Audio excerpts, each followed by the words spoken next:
I think they're going to try to keep this fairly informal. We're going to have what I call an experiential kind of training as we really start to take a look at poverty and see if we can't experience some things instead of just always hearing about it.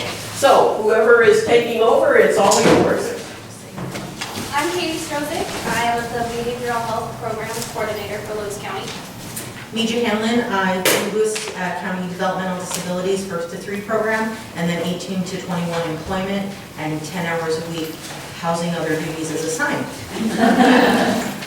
And I'm Michelle Sorley. I work in the homeless and housing programs. So, a lot of you guys are here for different reasons than why we're here. We're here because we're paid. I'm going to be really blunt about that. It's Saturday morning. But we're also here, and we agreed to do this because we are all very passionate about serving those who may need a little bit of help getting out of the barriers that they're experiencing and that they're in. And how many people here are from Lewis County? Like, live here? Oh, perfect. Okay. So I'm from Spokane. Bigger city, bigger transit. Seems like there'd be less barriers. But what I noticed when I came here is that same barriers, it's just a little bit different. Some of those barriers are bigger, some of them are lower. One of them is transportation, is a huge barrier. So today, we're going to experience the transportation barrier, and that's when CJ said the experiential learning. That's what we're going to be doing. You all are going to be drawing stones and to see who's going to be riding the bus. Some of you are going to be riding the bus, some of you are going to be riding in vans with us. So now that you're like, oh my gosh. Because we really want you to experience that. I know a lot of people haven't ridden the bus system here. I have ridden the bus system in training some people looking for jobs, and yeah, that was an experience to say the least. So we really just want you to experience that. You're going to be riding the bus to brunch, as you can see the agenda on the wall there. Pretty explanatory. So the first thing, we were going to have you go around and introduce yourselves. Oh, go ahead. I have a question. I'm sorry to interrupt. A little bit sorry. Will the next sessions also be experiential like this? Yes. So, okay. I don't know how to tell you how to prepare, but that's That's good to know. okay. So what we were going to do is have you go around and introduce yourselves, but we're going to save that for the end because the timeline is pretty close and short that we have to get to the bus, because we don't want you to miss the bus. So we are going to briefly talk about history of poverty. And who's familiar with Dr. Donna Beagle? Okay, so Michelle and I went to the Poverty Institute and then the poverty coaching training with Dr. Donna Beagle, and I'm going to be really honest about that. I experienced poverty as a youth, so some of the things she was saying made a lot of sense to me. Some of the other things she said made no sense, because I just kept focusing on, how did she get her doctorate? How come I don't have my doctorate? Oh my gosh. So, and then Michelle, because we kind of play fiddle together, she said, okay, slow it down, break it down, here's what she's saying, here's how this is relevant to what we do in our jobs. And I said, okay, I don't need to personalize this. And that's what I want to tell you. Do not personalize poverty for yourselves. Never, ever, ever say to someone who's experiencing a barrier, I know what you're going through. Although 2 people can get hit by a car, that experience is very different for both of those people. And if you're one of those persons that got hit by the car, to tell the other person, I know what you're going through. You don't, because you don't know what else they have versus what you have. And so that's kind of a really big takeaway from today. You might not know what a person's going through, and if you say, I know, I understand what you're going through, sometimes that can be very belittling for that person, and they'll instantly sort of shift into gear of, well, they don't understand, they have a car, they have this, and they're not focusing on the help you're trying to give them. So I don't know what you guys are going through, you don't know what I'm going through, but today we're going to do some stuff together. So that's kind of a little synopsis of what we're doing today. Michelle is the data queen. She does housing and has done it for years, so she'll have some handouts for you at the end of today for you to really look at. That's based on Lewis County. We want you to sort of partner that with this Breaking the Iron Cage handout that Katie's going to give to you, and that'll be your light reading while you're on the bus for you. I'm going to try to say, yeah. It's a heavy reading, actually, and there's takeaways in there for you to use to go back to your communities where you work to see which sort of barriers you really want to focus on and who you can partner with, and you know what you're going to do, because we want this action-based. We want the end of this to be, yes, I learned something, and not, oh, I learned about poverty in Lewis County. No, we want, yes, I learned, and I'm going to do this. I'm going to partner with some people I met in this class. I'm going to work with other churches. I'm going to work with school districts. We want you to move past just knowing to doing. So, everybody excited about that? And you guys are our beta group, by the way. We have done this really briefly at Centralia College and for a couple of colleagues, but this is really a more intensive breakout of this and what we hope to bring to other community organizations, because there's a lot of organizations that work with people with barriers, and some of them may not have had the experiential learning.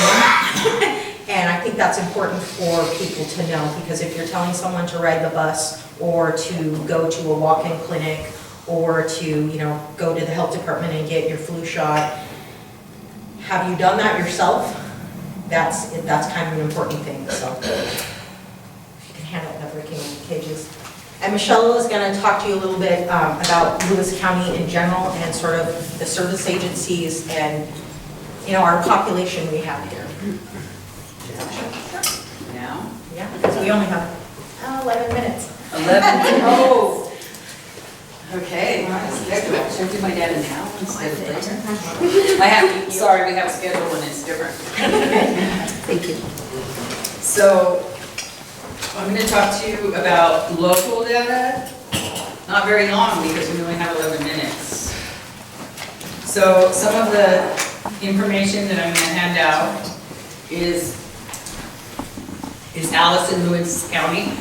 How many have heard about Alice? So some of you know about Alice. Alice is, United Way has this, and it's research, and it's based in each community. So ALICE is Asset Limited Income Constrained Employment. They look at all those areas. In Lewis County, our population is 75,081, and the number of households is 29,040. So we're relatively small in Lewis County. And our median household income is $40,601, where the state average is $58,405. So all that information is on here, and our unemployment rate when this was done was 12%. And we usually are at one of the top 2 or 3 counties in unemployment rates in Washington State. And some of this is repeat data, it just seemed interesting. I like data. Who likes data? Like one person? Yeah. So I'm going to give you just some Lewis County demographics. This has, you know, just the boring stuff, if you don't like data. And the one it's highlighted here, that talks about public assistance. And we're one of the, on TANF, we rank one of the higher of people on TANF in Washington State. And this one, I like this. This is the National Low Income Housing Coalition. And they publish a form yearly, and it's called Out of Reach. Out of Reach talks about the working wage and the price of housing. And so this one has Washington compared to Lewis County. It has a Lewis County breakout. So the minimum wage in Washington, we have one of the higher in the nation. The minimum wage here is, this one was $9.47. And each week, you have to work a minimum wage job 78 hours a week in order to afford housing. Even in Lewis County, where it's less than other places. So I'm going to pass those out. So you will have a lot of data. a lot of reading material to go on the bus. And, just a lot of things to think about. Comparing Lewis County to Washington State.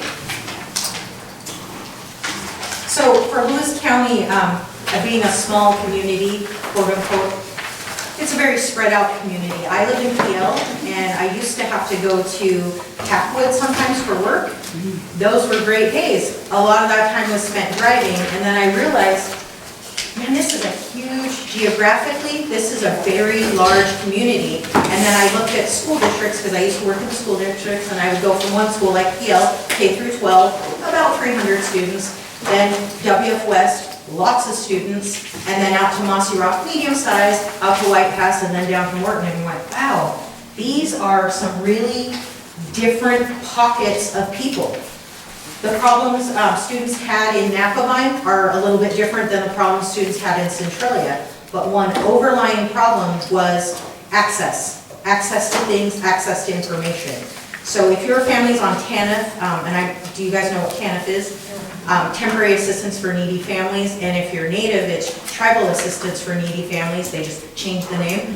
But if you're on TANF, there are certain benchmarks you have to reach to stay on TANF. You have to do this, this, and this, which I'm all for, but if you are overwhelmed and you don't have someone helping you navigate that, plus say you have a son or a daughter with special needs, or a son or a daughter who may have drug or alcohol issues, plus you have discipline issues at school, and you've got to go to a meeting at the school district, or your husband or wife was in an accident, so there's no car, there's no this, that's a lot piled up. And in our area, if you have to go from Napavine to the market that's out there, Napavine Market, to do your grocery shopping because you don't have a car, how far is that $250 going to get you that you may get for your entire family? Versus if you were able to get into Walmart to, stretch that dollar a little bit more. So sometimes when you're grocery shopping and you'll see people using EBT cards, everybody have you seen those? The little EBT cards? Well, back in my day, you had the paper food stamps. So they've kind of reduced that stigma a little bit, but I've seen it in certain grocery stores where people are using their EBT card, and people behind them are sort of making comments about what the people are getting, what they're purchasing. That's our alarm. And you want to keep in mind that not everybody's a nutritionist, and also they want to get things that they know the kids will like. So if you see the 12-pack of Coke, you see Doritos, you see some things, passing that judgment really quickly right there isn't doing anybody any good. And I would hope that everybody in this room can understand that sometimes when you're in need, and you have kids especially, you want those kids to feel like they fit in. They really fit in. And our demographics show that. In Napavine, seeing some of the kids, I was like, how does that girl have those super expensive, I call them sparkle butt jeans? I was like, how does this girl have sparkle butt jeans? I know her family. I'm like, oh my gosh. And then, the mom with the newer cell phone than mine. Hey, what's going on? And, I kind of took a step back and went, wait, why am I judging? Maybe somebody else is paying for that cell phone. She could have found those jeans at Goodwill. I found a pair of $225 jeans at Goodwill and gave them to a coworker, and she was thrilled. So you can find some of those things. So it was inappropriate for me to judge that, Here's somebody that I think is in poverty, and I'm kind of criticizing that they have their nails done.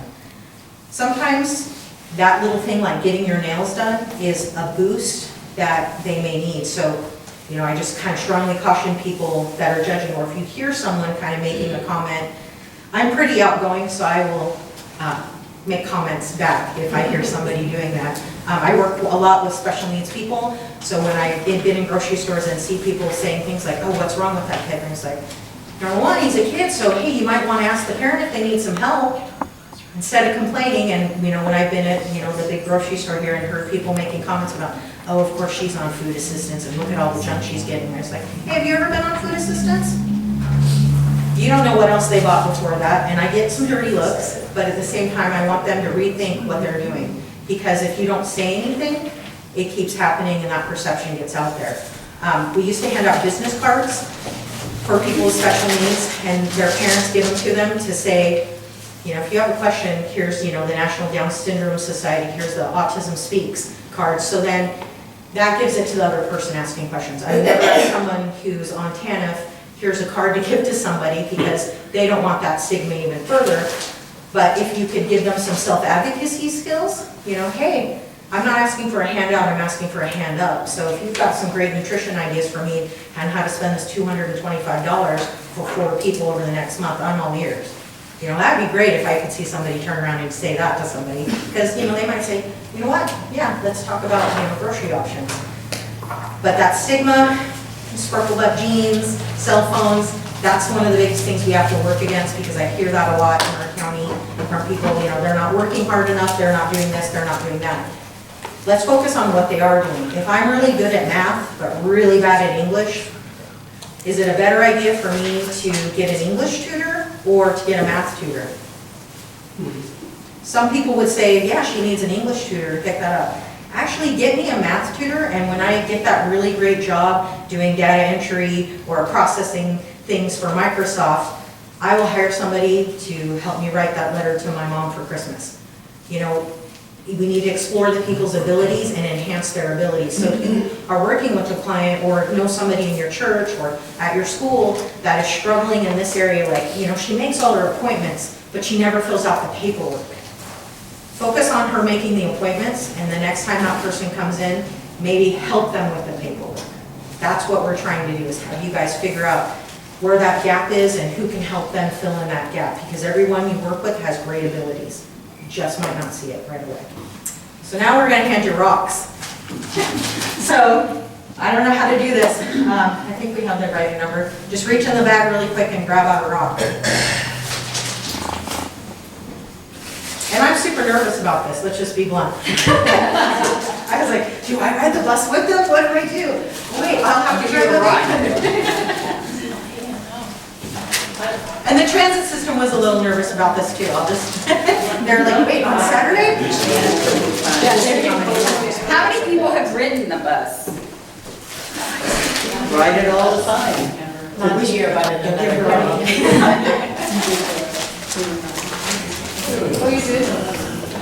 So this would be, if you lived in, say, Mossy Rock on Alaska, Welcome back. this would be a really long trip. So Rural Mountain Highway Transit, Doug Hayden's the director of that program. Bless his heart. He's got some struggles because that's basically a 2 times a day bus. If you catch it at this time, it connects with the Twin Transit bus. You miss that connecting bus, you might have to stay the night in Centralia or Chehalis because it doesn't go back out there until the next day. It's a long journey.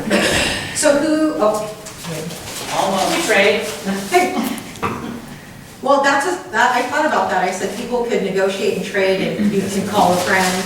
And then I looked at the timeline, we don't have time to do that because so here's the scenario. You have an appointment at STEC because your son or daughter got really sick, you had to go to the walk-in clinic.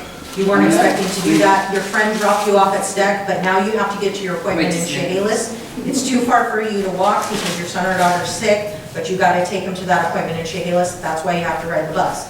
Because a lot of people in poverty or who don't have cars, they call friends, they figure out ways to do it. So we did debate about having, you could call a friend, but you can't drive your own car. We opted instead for this. My car's broke down, they can't pay for it until next month. Exactly. Needs new tires. You got pulled over, now you have a no insurance ticket. Those are expensive. And seatbelt, I forgot to put that on. So who has a white colored stone with a little X on it? Oh, Jim. Yes. So you guys get to ride the bus. It's the light colored stones and I tried to put a little X on them. So if you have an X, it doesn't matter what color your stone is? Yeah. Okay, you have an X, so it's the lighter blue. I thought maybe it's dark enough. Here on the bus. Yep, so you get less money. So here's the other thing, it's $1 one way if you do not have a bus pass. It's $1 one way on the bus. So if you think about that, one way to get to your appointment, you can have transfers, but then to get back from your appointment, that's $2. They need to be getting $2. No, There's no one. I'll Beautiful sign. Bus trip home. You guys are all really good sports. I was expecting a little bit more. What? No, I want to do this. One thing about the bus from this to Halas to Centralia, it takes 30 to 45 minutes. Yeah, it's gonna take a little bit today for us to get to where we need to go. And we'll be following behind you. Those of you who don't have to ride the bus, we'll be following There's behind some you. more, who didn't get a bus dollar? Is this the right business? Yeah, she needs $1. I'm not used to handing out. Does everybody have a dollar? Oh, one down there. Good question. Can we ride the bus, even if we didn't get the one?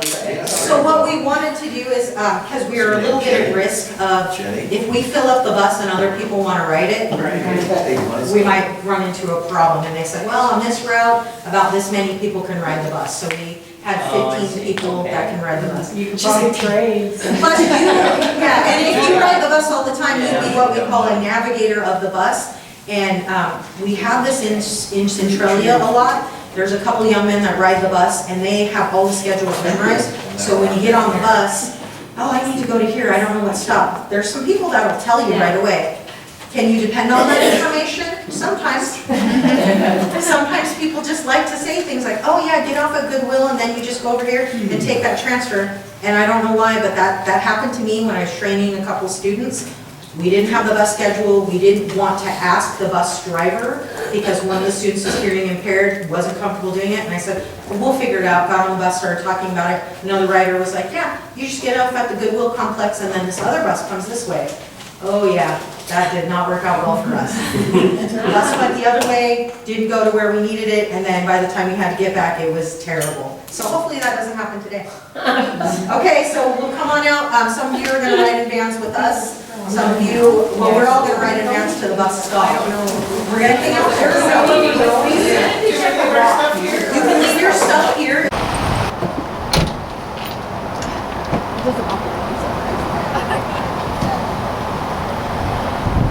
Did we miss it? It is easier.